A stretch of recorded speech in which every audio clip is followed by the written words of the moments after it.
মোর দিন দশা হইছে ভারী, মুই চলি শুনু জগন্নাথের বাড়ি। কামাই কাজ করে না জগন্নাথ, হদ দেখো রাজপ্রসাদের মতন বাড়ি। বাড়ি নয় মন্দির। আমরা দিন রাত্রি খাটি মরিছি, তাও একটা ভাল নাই আমার বাড়ি। দরকার না পড়লে তো আর আসি না আমরা মন্দির। তো হামরালা জামু আগত জগন্নাথের যে মেন পুরানা মন্দির, সেই পুরানা মন্দির। তো দেখি বেড়ে পাচ্ছেন এইটা হচ্ছে আগের পুরানা মন্দির। হ্যাঁ ঠিকই দেখেছেন, আমরা চলে এসেছি দীঘা জগন্নাথ মন্দির। এটে দর্শন হইয়া তারপরে যামু আমরা নতুন জগন্নাথের মন্দির। চলো যাই এলা জগন্নাথের আমার নতুন মন্দির। তো দেখি বেড়ে পাচ্ছেন এই যে নতুন মন্দির একদম চাকাচাক করেছে। মানে এত রোদের তাপে চোখ মুখ সব জ্বলি যাচ্ছে, মানে নিজের পাটা ফেলাও যাচ্ছে না, মনে হচ্ছে পড়া যাচ্ছে। তো দেখি বেড়ে পাচ্ছেন কত দূর দূরান্ত থেকে চলে এসছে ভক্ত দর্শন করার জন্য জগন্নাথ মন্দির।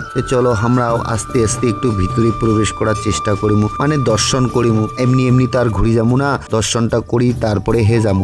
এত দূর থেকে আসি, জগন্নাথের সাথে যদি একটু দেখা সাক্ষাৎ বা দর্শন না করি, এটা কি কোনোদিন হয়? তোমরা মোর সাথে থাকেন, তোমরাও আস্তে আস্তে দর্শন করি নাও। টোটাল মন্দিরটা তোমাক মুই আস্তে আস্তে ঘুরি সব কিছু জায়গাগুলা মুই দেখাম, কোন সাইডে কি আছে। তো এইরকম বড় বড় 4টা মন্দির আছে, তারপরে হচ্ছে বড় জগন্নাথ মন্দির, তারপরে আমরা ভিতরে প্রবেশ করবো। তো দেখি বেড়ে পাচ্ছেন এইটা মন্দির থেকে বাইর হইয়া তারপরে আরেকটা মন্দির, তারপরে আরেকটা মন্দির, তারপরে হচ্ছে বড় জগন্নাথ মন্দির প্রবেশ করিবার নাকি। প্রবেশ করার পরে ব্যাক সাইডে বাইর হওয়ার রাস্তা। তো সবাই ব্যাক সাইডে বাইর হও। হ্যাঁ তোমরা মোর সাথে থাকেন, মুই ঘুরি তোমাক মন্দিরটা একটু দেখার চেষ্টা করিম।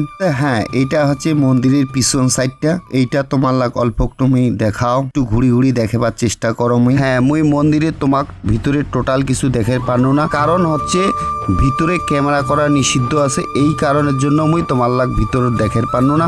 তো তোমার মুই আস্তে আস্তে সাইটের পরিবেশগুলো একটু দেখাও। তো দেখি বেড়ে পাচ্ছেন কত লোক। তো কাক কেমন না গেছে অবশ্যই একটু কমেন্ট করে জানাবেন। সময় পালে চলে আইসেন মোর মতন করি, মানে তোমার দীঘাও ঘুরা হয়ে যাবে, মন্দিরও দর্শন করা হয়ে যাবে। মানে তোমার যেমন খুশি সেইভাবে তোমরা আসির পারেন। ডাইরেক্ট শিলিগুড়ি থেকেও আসির পারেন, হাওড়া থেকেও আসির পারেন, শিয়ালদা থেকে আসির পারেন। তোমরা যদি মনে করেন বাসত আসিবেন, বাসতেও আসির পারেন। হ্যাঁ তোমার মুই আরেকটা কথা কম, মানে মন্দির প্রবেশ করলে কোনো টাকা পয়সারই দরকার নাই। তো ফাইনালি আমার মন্দির ঘুরা প্রায় শেষে। তো আস্তে আস্তে এলা আমরা সাইড গিলে একটু দেখার চেষ্টা করবো। তো হ্যাঁ এই সাইডে একটা আছে আর ছোট্ট করে একটা পুকুর, সেই পুকুরটা পদ্ম লাগাইছে। তো হ্যাঁ এলাও পদ্ম গিলা ফুটে নাই, ফুটিলে এত সুন্দর লাগিবে। তো দেখি বেড়ে পাচ্ছেন এত রৌদ্র, তো রৌদ্র তাপে এখানে ঘামিয়ে এখানে মুই কাদা হয়ে গেছু। তো সামনে ট্যাপ কলের ব্যবস্থা আছে, ওঠে যে একটু হাত মুখটা ধুয়ে অল্প একটু ঠান্ডা হয়ে আর একটু ফ্রেশ হও। হ্যাঁ এইভাবে মোর সাথে থাকেন, তাহলে মোকেও ভাল লাগিবে। তাহলে মোর নিত্য নতুন তোমাক জিনিস তুলি ধরিবার খুব মোকেও ভাল লাগিবে, নিজেকেও ভাল লাগিবে। তো এই যে দেখি নাও মন্দিরের সাইড গুলা, মন্দিরের এরিয়াটা কিন্তু বিশাল বড়। এই যে এলাও দেখো লোকের আনাগোনা, আসতে এসে যাইতে এসে তোমার সাথে কথা কইতে চলে এসে ট্যাপ কলটা দেখি বেড়ে পাচ্ছেন ট্যাপ কলত কত ভিড়। তো এটা কেনা হাত মুখ গুলা ফ্রেশ করে আগত ধুইয়া তারপরে একটু ঠান্ডা হই